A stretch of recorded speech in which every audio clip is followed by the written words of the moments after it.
Shut up and sit down.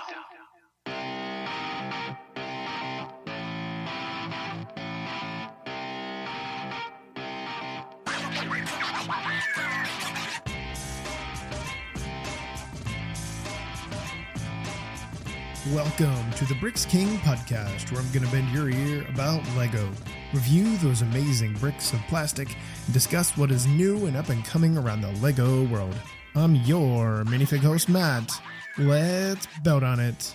Welcome in, everybody. How are we doing today? We do have a new episode, obviously, clearly because you are here. You're hearing it in your ears at the moment. We have our very special guest, best buddy, Tom Jurassic on, but today we are actually talking Star Wars. I know. How many of you have just lost your mind, fell out of bed, wrecked into a ditch, gasping, you're grabbing for your heart?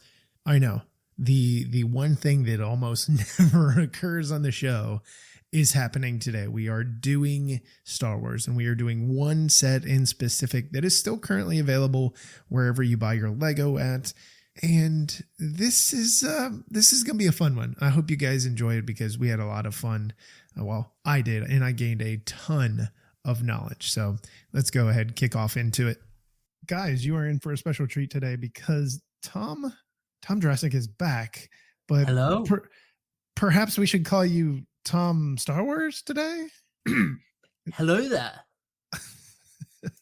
So Tom has done, you guys already know, he's done so much Jurassic stuff, and we have Jurassic stuff booked, well, at some point in time here in the next few weeks. And, but you are a giant Star Wars fan, and you've, been so kind to give me hours and hours of your time talking Jurassic. And, I had an opportunity to send you a set courtesy of Lego. Yeah. To help do some content, and I'm sure you took it and ran with it, and so I said, hey, I need you to come on, we can get it going, and here we are today. So welcome back, Tom. Yeah, thank you, Matt, and thank you so much for the opportunity to get a really cool set as well, because I know I said to you at the time, although I'm really into Lego, I don't buy a lot of Lego. So I just got the Jurassic Wave, as you touched on. But beyond that, I usually won't spend a lot on Lego unless it's something I really want. So it was really cool to have the opportunity to get something that I probably wouldn't have picked up otherwise. Yeah. And actually, the set that we're going to talk about is so cool that it now has a permanent residence on my desk next to me. So I'm just sat staring at it while we're talking. That's a pretty big deal. Yeah. That shelf space is precious. It is. I've literally just got access to the attic for the first time, so I can put some stuff into storage. So shelf space is very precious. So tell us a little bit about what it is, all the things, and then you can kick off into it. Yeah, okay. So the set that we are talking about is set 75337, the ATTE Walker. And for anyone who doesn't know what the ATTE is, it stands for All-Terrain Tactical Enforcer. And it is a 6-legged vehicle that is used by the Grand Army of the Republic in the prequel era of Star Wars. So this particular set is modeled off of Episode 3, Revenge of the Sith, and it's designed to encapsulate the Battle of Utapau, which is a battle that unfolds in the later half of the film when Obi-Wan Kenobi and the 212th Attack Battalion go in the pursuit of General Grievous. So this set comes with said 2 12th troopers, you get an ATTE gunner, you get 3 battle droids, and also for the first time you get a figure that has been highly demanded in the Lego Star Wars scene for many years at this point, and that is a Phase 2 version of Commander Cody, the commander who is assigned to Obi-Wan throughout both the films and the Clone Wars animated spin-off. So it's a really cool set that's based on, like I say, the prequels, and actually a really cool vehicle that isn't necessarily that prominent in this scene in the third film, but is certainly very prominent in Attack of the Clones during the first reveal of the Clone Army. So I just learned a lot there. First off, I didn't know what the ATTE stood for, so that was knowledge bomb 1. And then I'm gonna double check I got that right, because it's been a I'm while sure you since did. Yeah, I did get it right. But the whole, I mean, obviously you're a Star Wars fan, to say the least. I said I could talk about Star Wars, man. Yeah, I think you've managed to nail that quite well. So, for those of you keeping track at home, Tom gave you the set number of this thing. Not too bad of a price point, I would think. 140 euros. I'm not sure what that came out to with British pounds for you guys. Yeah. So it's 119.99 in British pounds. So I mean, obviously you're a giant fan of it. It looks cool as yeah. I love the way this thing looks. It's just, Star Wars is not necessarily up the alley for that. The problem is I just don't know enough. But now you know everything. Now you're fully equipped. Now I have Tom here to do all the legwork and I just do this. This is actually going to become a recurring thing. You watch. We're going to start covering all the Star Wars sets as well. Oh yeah, it's going to happen. It's going to be a thing. I'm tired of getting emails from Star Wars people like, can you do more Star Wars? I don't know anything about it, but now, yeah, you ask, y'all shall receive from this guy. So tell me a little bit about this thing. Yeah, so I'll talk through the model and I'll actually grab it off of the shelf so I can do a bit of an in-depth talk through as we look at it. So the model itself is pretty good size-wise. I'd say it's scaled pretty well to what you see in the shows and in the film. My favorite thing right off the bat, and this is something that the Star Wars design team have done throughout with a lot of the Star Wars sets, is that you get a carry handle located in the middle of the vehicle, and it carries the center of gravity nicely. So you can use that to pick up the vehicle. You can swing it around. If you hear a drop, it means that something catastrophic has happened. Somebody didn't get a Technic pin in the hallway. You can pick it up and swing it around, and it's really substantial, which is awesome. And one of the things I really like with this model is the fact that the weight of the vehicle is actually supported by the front and hind legs. So although it's a 6-leg vehicle, the weight is supported by 4 of the legs, and then the 2 middle legs are sort of on a free pivot. So when you pick it up, the legs will swing because they're not locked into place, and that means you can kind of move them freely over terrain and things and get some really cool poses with them. So I think that's a really cool detail. Sort of talking through the model from the front to the back, you get the front canopy, which I think has been fairly ubiquitous across a lot of the different renditions of the ATTE over the years. So you can pull that out and put a pilot in there. In this case, it's going to be a 212 trooper. You get your cannons. And then the thing I really like with this set is they've gone to town with making the interior accessible. So in the front, you get 2 seats. You get a rack with some of the really nicely printed thermal detonators. And you also get a storage crate that has got a pair of macro binoculars in it, which is quite cool because I think Commander Cody does use macro binoculars in one of the scenes which takes place on Utapau. So there's a nice little reference to him having those here. You also get the turret at the top, which is a very cool inclusion, and you get a nice little printed slope piece on that. I think they've learned a bit from the days of the older Clone Wars sets. I know when we got the armored assault tank, people said that the cannon felt too long on that, and here it feels a lot more proportionate, which is good. And you get the space for the clone gunner to sit in there, which is a cool inclusion as well. This figure last came in the previous version of the Republic I can't remember the full name of it, but the tank that's currently available with Mace Windu, the previous version of that set had a clone gunner in it, and we haven't seen this minifigure since then, so it's cool to get an updated version. And then the back, you have got storage space for 5 minifigures and weapons. So there is lots of usable space in this, which is awesome. But I think the thing that stands out to me most is how well Lego have managed to achieve the angles of the armor. So in the actual film, this vehicle has got quite angular armor. It sort of curves away at the sides and is quite rigid. And this captures that perfectly with really, really minimal gappage. So the thing I would say is this is very, very similar to the latest versions of the Millennium Falcon, where it Okay. really feels like Lego have hit their stride in terms of understanding how to create things without there being lots of visible gaps. And I think as a result, you get something which doesn't necessarily look like a Lego model because it feels really well put together and quite consistent. So across the board, I think the Walker itself is really awesome. And honestly, I can't fault it. I think it's a really, really fantastic representation of it. The dwarf spider droid that's included is a little bit of a weird inclusion, as I know people have said on the internet before, and purely because this droid doesn't appear during this sequence in the film.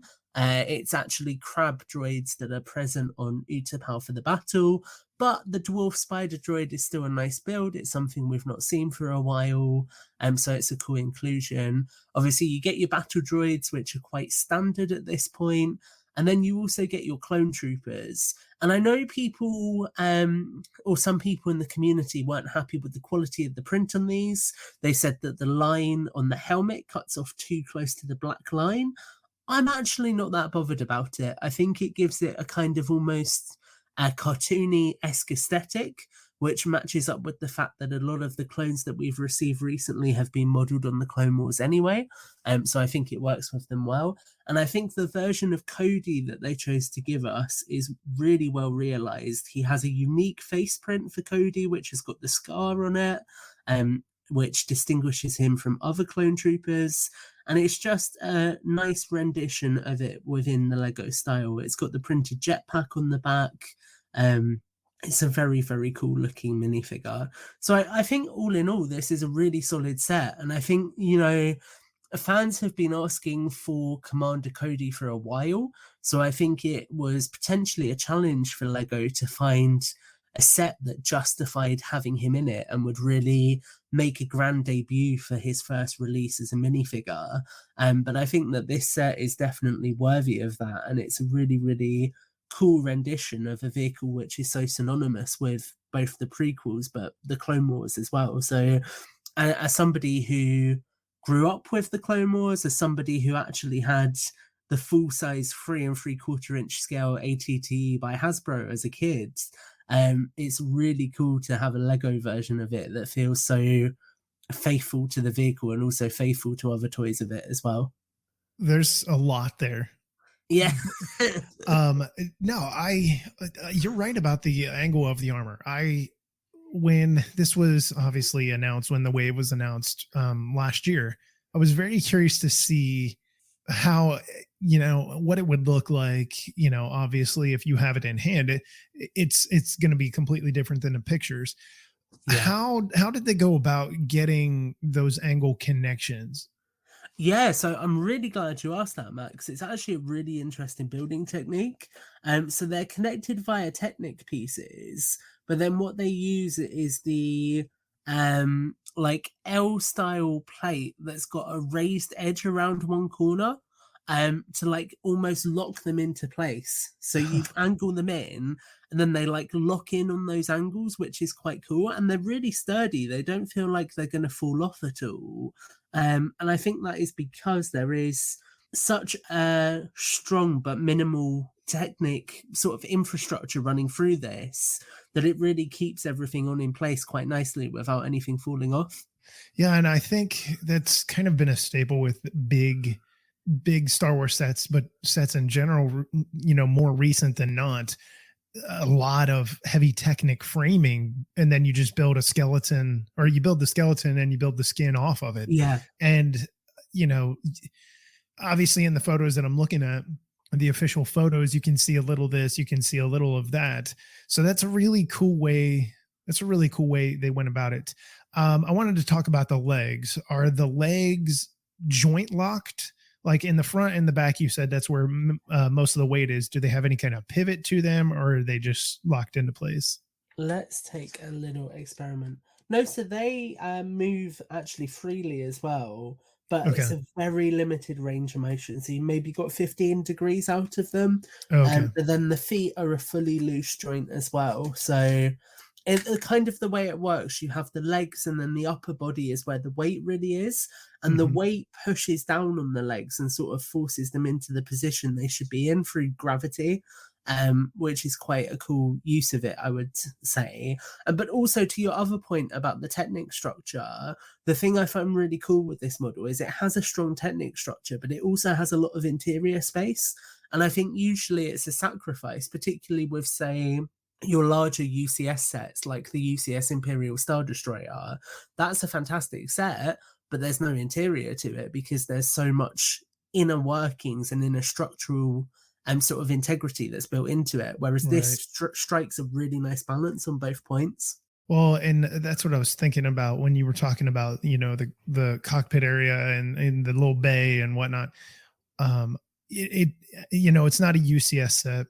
It is very much a play set, depending, how you want to look at it as an adult. Most people know, but that's what I was wanted to ask you next was the room that is in there to be able to put minifigs and stuff like that.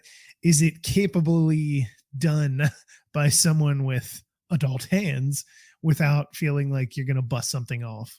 Yes, because the side, so both roof elements open, so you can get them from the top, and also with the sides, you can angle things up and then fold them away. So you Okay. literally just have to lift the side panels out of the bracket in order to be able to move them. So it's really well thought through. You can get straight into those areas, and I think on the front compartment, which is the smaller one, yeah, just testing it, you can even lift out the compartment that the figures sit on and put it back in. So they've really thought it all through. So, with that in mind, if you got to score this from 1 to 10, 10 being the greatest thing ever in the history of Star Wars Lego, and 1 being, a giant big pile of Jurassic, Nice. where Nice would you put callback it? to our last episode. Um, I would give it an 8.5. I think Okay. if you fix the issue that some people have with the clone troopers and you swapped the dwarf spider droid for a crab droid, then you have a pretty perfect set. Interesting. I mean, I don't know where to rank this just because I don't know where to rank it. I know the Commander Cody thing was a big push by the Lego Star Wars community. They're like, we Yeah. need an update. Or what? I mean, there were a lot of angry people. There are always angry people when Star Wars stuff comes out. They're like, that's not as accurate. And we already have one of those. We need this. We need that. And there's a way to go about it because the Star Wars designers definitely listen to the community very, very much so, because Yeah. it is, I mean, it's a big IP to have, and you want to make your fans as happy as you can within reason. So 8.5. What about value? It's 140 euros in USD. You said 120 British pounds. Where do you Yeah. find the value? Is it worth it? Do you think it should? Everybody wants something cheaper, yes, but do you feel that it's appropriately priced for what you're getting? I think so. I'm gonna apologize for the ASMR you might hear as I'm placing it back and putting the minifigures around it. But I would say it's appropriately priced. I mean, you get one, two. Let me just double check how many battle droids came with it. So 3 battle Yeah. droids, you get 3 212 troopers, you get Cody, you get the dwarf spider droid, you obviously get the clone gunner, and then you get a massive vehicle. Yeah, I feel like the value proposition is there. I mean, to give you a comparison, if you look at Moff Gideon's light cruiser, which I believe released at a similar price point, I don't think you get quite as many minifigures. And I don't think you have as much playability with that as a set. So I think this is definitely, a solid blueprint for what this larger scale Star Wars playset set should be. And Yeah, I don't think there's a lot they could change with it really. I think it's fine tweaking, but in terms of the value front, you're right that everyone would love for these things to be a bit cheaper. And I make no secret of the fact that I think the hobby in general is a little bit expensive at the moment. Yes, it is. Um, but I think yeah, for what you would want from a big Star Wars set, this is pretty on the money. Awesome. I don't have any real problem with it. I think it from what it looks like and from your description of everything, I mean, it feels like it's where it needs to be. Yeah. With 2023 is what we're currently living, some of us. What We just had an announcement of some new Star Wars sets that are going to be coming out. I don't I don't know if they're available now or I think they're on the Lego shop for pre-order. oh, you know what? I think you're right. Some of them are I know the Yavin, is it how you say Yeah, it? so yeah, Yavin 4 Rebel Base is up. There is let So me that just they're August 1 release dates, at least here in the United States. I haven't checked Europe, which usually summer stuff tends to be a little earlier. So the three sets that I think are up right now are the Yavin 4 base, the 332nd Ahsoka's Clone Trooper Battle Pack, and also Yoda's Jedi Starfighter. So what do you think of those three specifically? I mean, do you have any kind of, you know what, this would be really neat if they did this versus that? Because again, Yeah, I'm not the biggest, like, I love the Star Wars films, I absolutely do, but I don't get as deep into it as some other things, you know. yeah. So yeah, I personally I sit in the camp that a lot of people sit in where I don't feel Yoda Starfighter needed to exist. We did get one not that long ago, so it feels like a bit of a weird inclusion in the line here. I think that set could have benefited from another minifigure, or equally, that set could have been another Jedi with a clone trooper from a battalion we've never seen before. Mm, That might have been quite cool to receive. I think the 332nd Clone Troopers, they have only been released once before, and it was in a £30 set where you got one of them. So I think it's nice that they're easily massable, given they're so synonymous with Season 7 of the Clone Wars. I think that's, yeah, a popular Clone Trooper, so it's awesome. And Yavin 4 obviously is a callback to a very, very old prototype that never got released. So it's cool to see them revisiting that and doing it in a different way. I personally I don't buy much original trilogy Lego. I tend to buy original trilogy vintage collection figures more so right. than anything, just like the one I ordered as we were recording our intro. But I think it's still a cool set, and I think it will be popular with people. I think the thing for me is, I think Star Wars, it's so expansive at this point that it really depends where you sit on the sort of Star Wars timeline. And Mhm. for me, I've really grown up with Clone Wars more so than anything else. I was a kid when it came out in cinemas, so I went and saw it. And then as I was growing up, the series kind of accompanied me. So that holds a really special place in my heart. So for me, I always want to see more Clone Troopers and more Clone Wars, but I appreciate that it's a balance for Lego. So I'm just excited to see what the rest of this year holds, and I hope that we get even more Clone Wars representation, considering it is the 20th anniversary of the show. Well, and there's a number of sets that have yet to be announced, which there's plenty of time in the year. And, it could be a November date, who knows? But for Star Wars fans, especially like you said, the Clone Wars being 20-year anniversary, I'm sure there's going to be a lot of people beating down the door saying, "Hey, can we please get some love here?" Yeah, I So, just want all. I mean, I yeah. There's a lot of speculation out there, and I nearly said something that you would have had to cut. But I think some of the stuff I'm hearing sounds really cool, and I hope it comes true. I just hope that it's also not all we get. I hope that the Clone Wars love continues for a little bit. well, I guess you'll find out. It's only a matter of time. It's only a matter of time for everything, but to take it back to our usual kind of episode, Matt, life finds a way, right? I knew it was coming at some point. I didn't know where, but I knew it was going to fit in somewhere.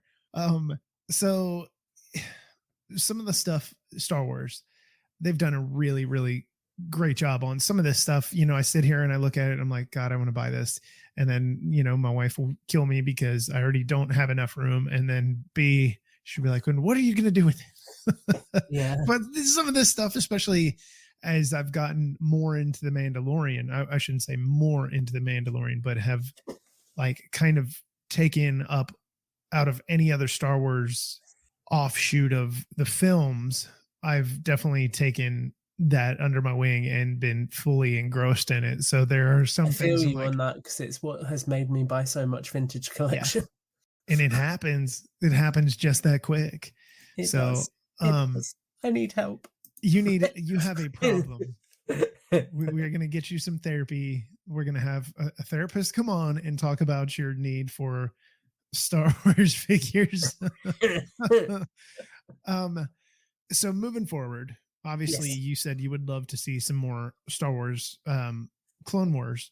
What else, or not maybe what else, but what specifically would you like to see? Like if you sat down with the design team and they said, Tom, tell us exactly what you want and we'll do it today, what would it be? A Turbo Tank remake that comes with some Clone Trooper battalion that we've not seen before. Or actually, no. I tell you what it would be.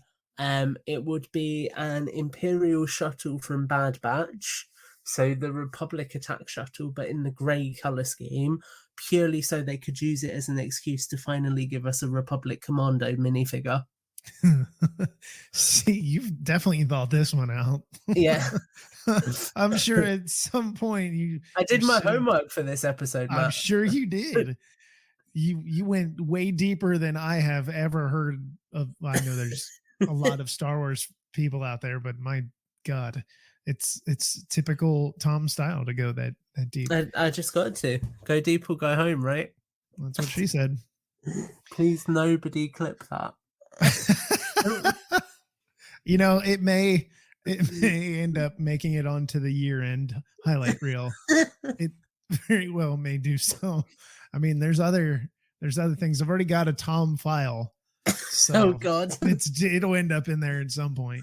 It's just me talking about the difference between a dino poop stained torso.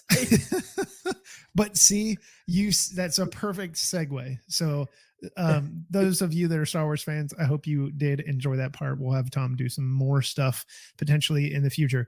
But you and I are going to be doing some Jurassic stuff, hopefully sometime this month. It's a matter of working it into your schedule because you're going to look at castles and stuff because you live in a cool country.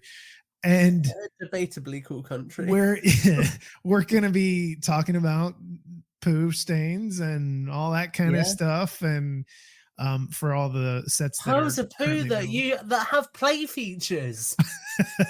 You know what? You gotta, right? You've got to have play features with poo. I mean, what you do. What else are you meant to do with poo, right? Yeah. Yeah. So that'll be coming up soon. And if you guys have not had a chance, I know we had talked about it before, but I believe that was back in March before your stuff released. So to give the people a little bit of your passion that has really turned into a great little podcast series, if you want to call it that. What did you call it? Audio drama. Yes. So it's officially out. It's incredible. I already told you that. I loved it to this point because it's not done yet. Tell us a little bit about where they can find it and, anything else that you want to mention about it since it is available to watch or listen to, not watch. So it's called Tales from a Jurassic World, and what it has been is a little audio drama project that I wanted to work on to tell some stories set between Jurassic World Fallen Kingdom and Jurassic World Dominion. So obviously Fallen Kingdom ends at a point where dinosaurs are in the wild. What's going to happen? And we don't get so much of that story in Dominion. So I thought an audio drama was a fun medium to explore that and tell some of those stories. So we've released 5 episodes. There's a whole range of different tones across them. Episode 5 is very emotional. Episode 3 is very horror-esque. And the goal has been to really create a series that's hopefully captivating for people and helps to scratch that Jurassic itch while we're waiting for new content. So at the time of recording this, there is 1 episode left of season 1. And then after that, we will see where it goes.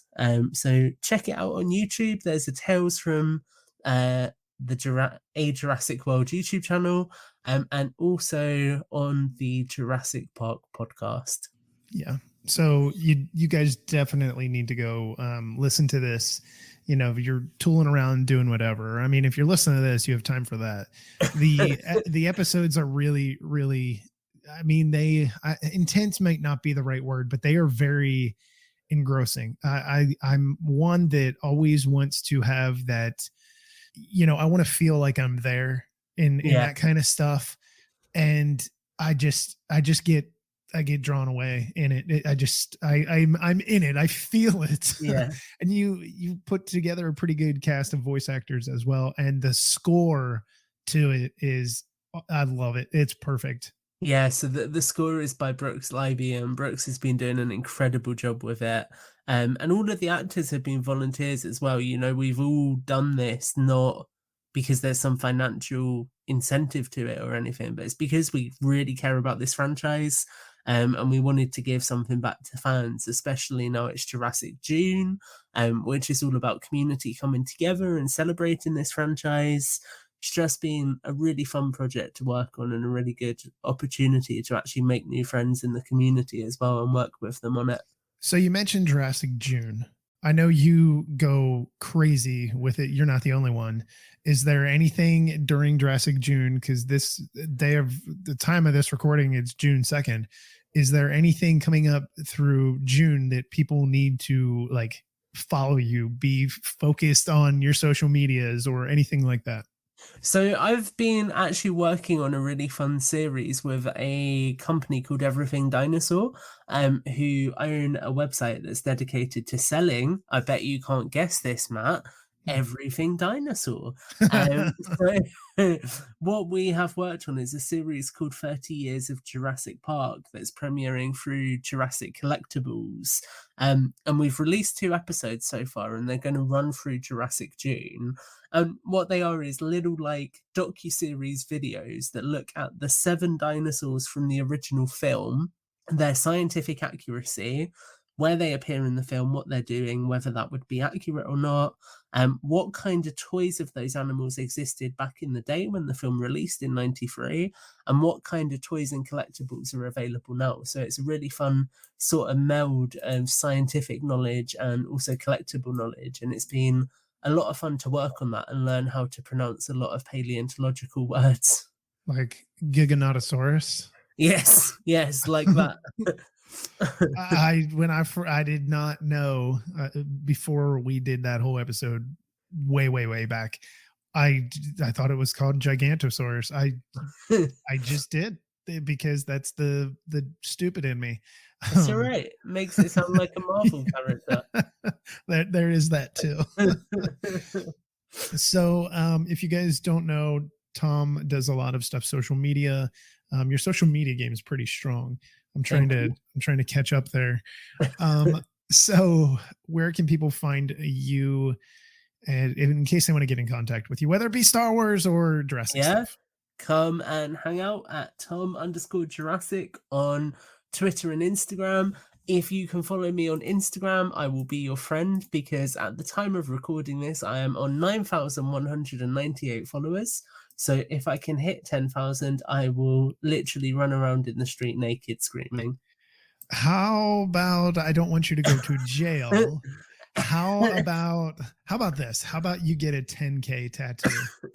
Oh boy.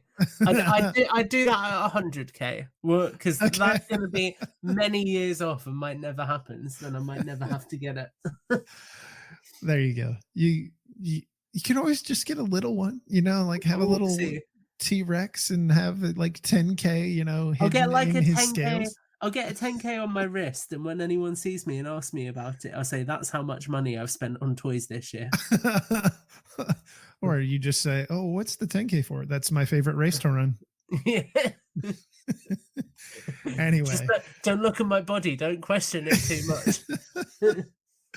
All right, Tom. Thank you so much for coming on, guys. Make sure you go check out his podcast, like he had told you where to find it. Star Wars was fun. Hopefully, we can do some more in the future.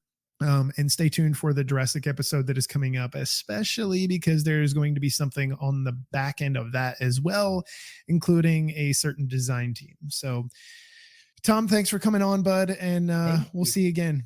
Yeah, I'll be back. Well, that's going to do it. That'll wrap up this episode. Hopefully you guys enjoyed it. It was a blast to hear a completely different side of Tom and his geek out with Star Wars and specifically this set. So we will have Tom back here. Like we had said earlier here on this episode, he will be back here very, very soon to discuss all of the Jurassic stuff, which is currently available. If you have not gotten yours, please go do so. You will not be disappointed. That is going to be the next thing up for our review list. And then we still have City. We still have a whole bunch of things coming your way. So make sure you stay tuned here to be able to get all of the goodies, all of the inside information that will be coming as well for a specific round of sets. So until we meet again, I'm your minifig host, Matt. Let's belt on it.